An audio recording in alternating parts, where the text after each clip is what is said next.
श्री म्हसोबा महाराज की जय। टाकेवाडी गावच्या निसर्गरम्य अशा श्री म्हसोबा महाराज मंदिर परिसरात गेल्या 1 महिन्यापासून सुरू असलेल्या काकडा आरतीची काल त्रिपुरा पौर्णिमेच्या दिवशी हरिभक्त पारायण कीर्तनकार संतोष महाराज ताजने आळंदी देवाची यांचे सुश्राव्य कीर्तन ठेवून सांगता करण्यात आली। या कार्यक्रमासाठी ज्यांनी खऱ्या अर्थाने अपार मेहनत घेतली असे रोज सकाळी पहाटे उठून देवाला काकडा आरती भजन करणाऱ्या सर्व भजनी मंडळाचा गावाच्या वतीने सत्कार करण्यात आला। टाकेवाडी गावातील सर्व वाड्या वस्त्यांमधील ग्रामस्थ, महिला व युवा तरुणींनी एकत्र येत हा संपूर्ण कार्यक्रम मोठ्या आनंदात व भक्तिमय वातावरणात पार पाडला। तसेच श्री म्हसोबा महाराजांची प्रचिती आलेल्या भाविक भक्तांनी आपले मनोगत या ठिकाणी व्यक्त केले। या संपूर्ण कार्यक्रमाचा ग्राउंड रिपोर्ट पाहूयात स्टार मराठी डेली न्यूजच्या माध्यमातून। धन्यवाद। टाकेवाडी या ठिकाणी मी गेल्या वर्षी कीर्तनाच्या निमित्तानं काकड्याच्या सांगतेच्या कीर्तनाच्या निमित्तानं या ठिकाणी आलो।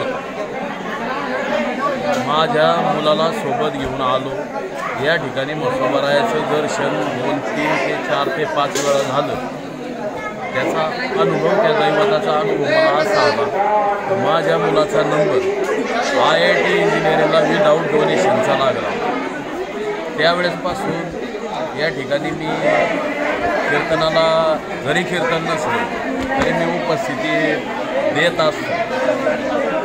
आणि इथं आल्यानंतर गंगेचं दर्शन झालं, म्हसोबारायाचं दर्शन झालं, पवित्र स्थानाचं दर्शन इथं झाल्यामुळं मला इथं भरपूर असा आनंद वाटतो।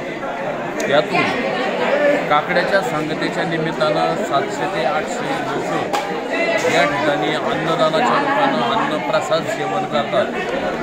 लहान बाल, वृद्ध, तरुण, कार्यकर्ते या अन्नदानाच्या निमित्ताने उपस्थित राहतात, भाग घेतात, आनंद लुटण्याचं काम करतात।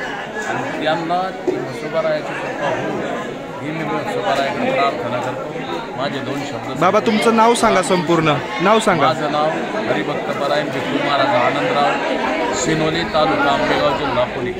रामकृष्ण हरी माऊली। रामकृष्ण हरी कीर्तन प्रवचन करून समाजाचं हित, समाजाला संस्कृती, ज्ञान देण्याचं काम करेल।